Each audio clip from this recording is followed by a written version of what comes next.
Good morning. This is Ron. It is Tuesday, August the 8th. Welcome to Story Time.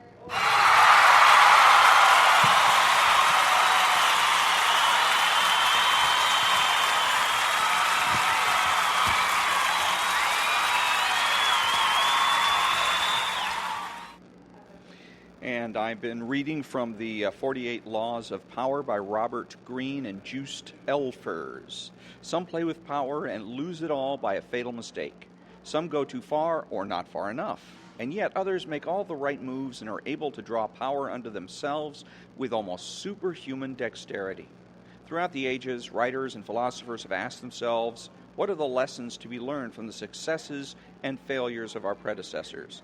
Although the various writings on power span a period of more than 3,000 years, common threads and themes are repeated, ones that hint at an essence of power and suggest properties that regulate its increase and decrease. The 48 laws are timeless and definitive. Today, Law 32, play to people's fantasies. The truth is often avoided because it is ugly and unpleasant. Never appeal to truth and reality unless you're prepared for the anger that comes from disenchantment. Life is so harsh and distressing that people who can manufacture romance or conjure up fantasy are like oases in the desert. Everyone flocks to them. There's great power in tapping into the fantasies of the masses. Keys to power. Fantasy can never operate alone. It requires the backdrop of the humdrum and the mundane. It is the oppressiveness of reality that allows fantasy to take root and bloom. In 16th century Venice, the reality was one of decline and loss of prestige. The corresponding fantasy described a sudden recovery of past glories through the miracle of alchemy. While the reality only got worse, the Venetians inhabited a happy dream world in which their city restored its fabulous wealth and power overnight, turning dust into gold. The person who can spin a fantasy out of an oppressive reality has access to untold power. As you search for the fantasy that will take hold of the masses, then, keep your eye on the banal truths that weigh heavily on us all. Never be distracted by people's glamorous portraits of themselves and their lives. Search and dig for what really imprisons them. Once you find that, you have the magical key that will put great power in your hands. Although times and people change, let us examine a few of the oppressive realities that endure and the opportunities for power they provide. The reality, change is slow and gradual. It requires hard work, a bit of luck, a fair amount of sacrifice, and a lot of patience. The fantasy, a sudden transformation will bring a total change in one's fortunes, bypassing work, luck, self-sacrifice, and time in one fantastic stroke. This is, of course, the fantasy par excellence of the charlatans who prowl among us to this day, and was the key to Bragadino's success. Promise a great and total change from poor to rich, sickness to health, misery to ecstasy, and you will have followers. How did the great 16th century German quack Leonard Thurneisser become the court physician for the Elector of Brandenburg without ever studying medicine? Instead of offering amputations, leeches, and foul-tasting purgatives, the medicants of the time, Thurneisser offered sweet-tasting elixirs and promised instant recovery. Fashionable courtiers especially wanted his solution of drinkable gold, which cost a fortune. If some inexplicable illness assailed you, Thurneisser would consult a horoscope and prescribe a talisman. Who could resist such a fantasy, health and well-being without sacrifice and pain? The reality, the social realm, has hard set codes and boundaries. We understand these limits and know that we have to move within the same familiar circles day in and day out. The fantasy, we can enter a totally new world with a different code and the promise of adventure. In the early 1700s, all London was abuzz with the talk of a mysterious stranger, a young man named George Psalmanazar. He had arrived from what was to most Englishmen a fantastical land, the island of Formosa, now Taiwan, off the coast of China. Oxford University engaged Psalmanazar to teach the island's language. A few years later, he translated the Bible into Formosan, then wrote a book, an immediate bestseller, on Formosa's history and geography. English royalty wined and dined the young man, and everywhere he went he entertained his hosts with wondrous stories of his homeland and its bizarre customs. After Salmanazar died, however, his will revealed that he was in fact merely a Frenchman with a rich imagination. Everything he had said about Formosa, its alphabet, its language, its literature, its entire culture, he had invented. He had built on the English public's ignorance of the place to concoct an elaborate story that fulfilled their desire for the exotic and strange. British culture's rigid control of people's dangerous dreams gave him the perfect opportunity to exploit their fantasy. The fantasy of the exotic, of course, can also skirt the sexual. It must not come too close, though, for the physical hinders the power of fantasy. It can be seen, grasped, and then tired of, the fate of most courtesans. The bodily charms of the mistress only whet the master's appetite for more and different pleasures, a new beauty to adore. To bring power, fantasy must remain to some degree unrealized, literally unreal. The dancer Matahari, for instance, who rose to public prominence in Paris before World War I, had quite ordinary looks. Her power came from the fantasy she created of being strange and exotic, unknowable and indecipherable. The taboo she worked with was less sex itself than the breaking of social codes.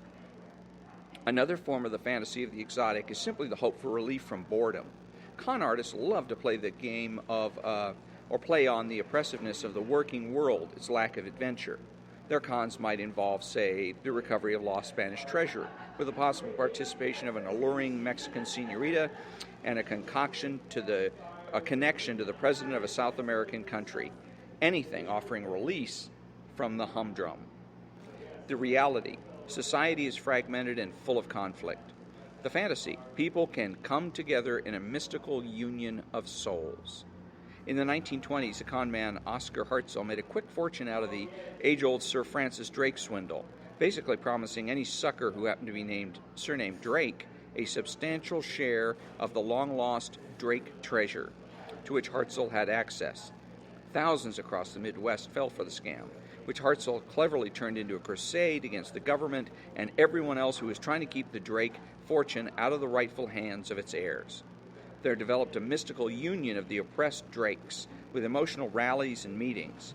Promise such a union and you can gain much power, but it is a dangerous power that can easily turn against you.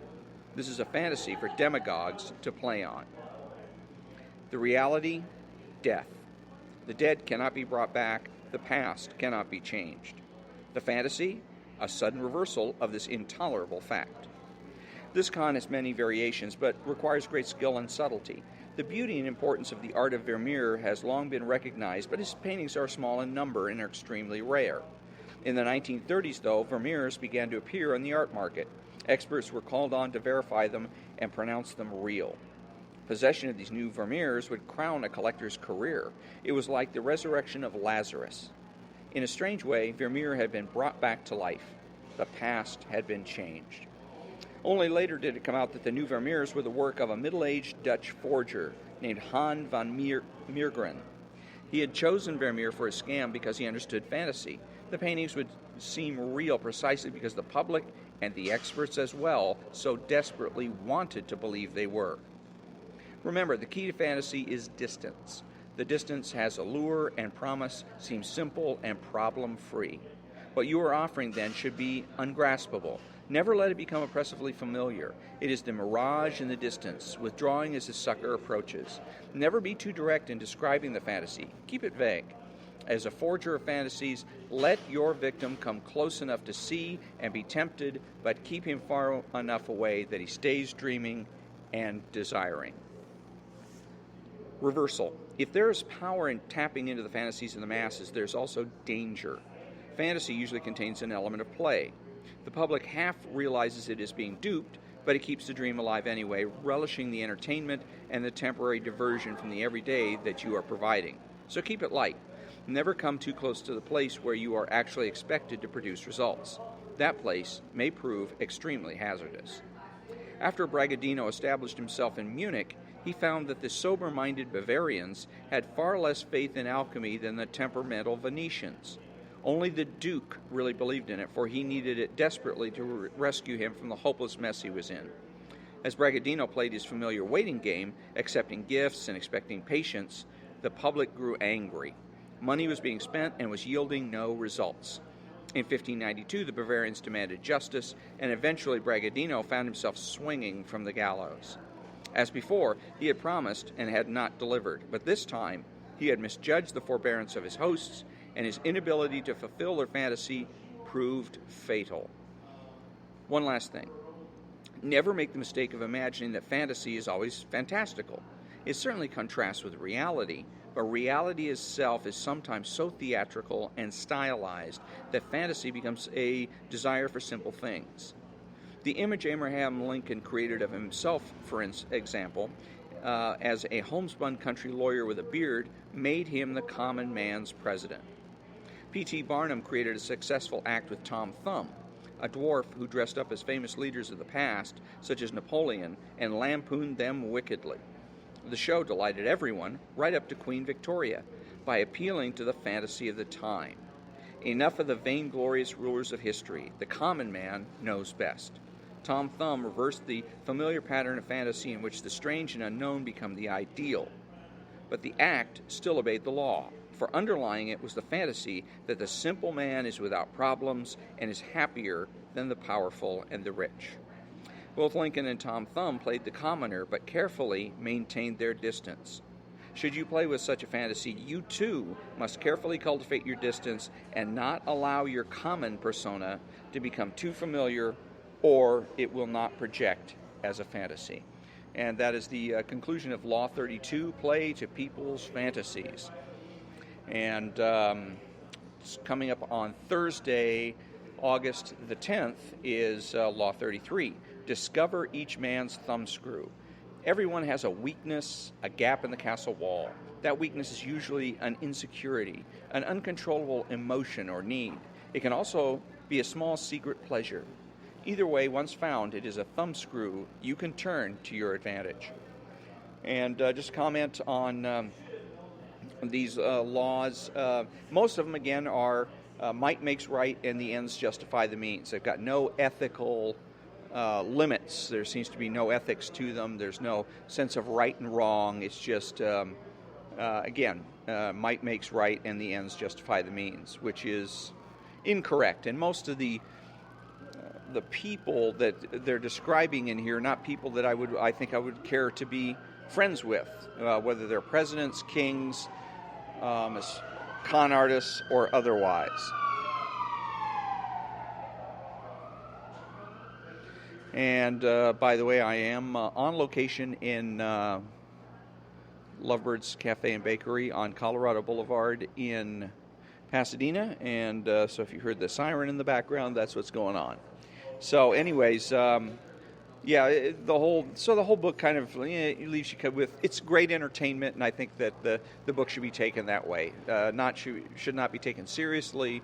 You shouldn't really go out and, I think, do any of these things. Plus, the whole issue of this book of power is this is great for when times in the past when power was centralized.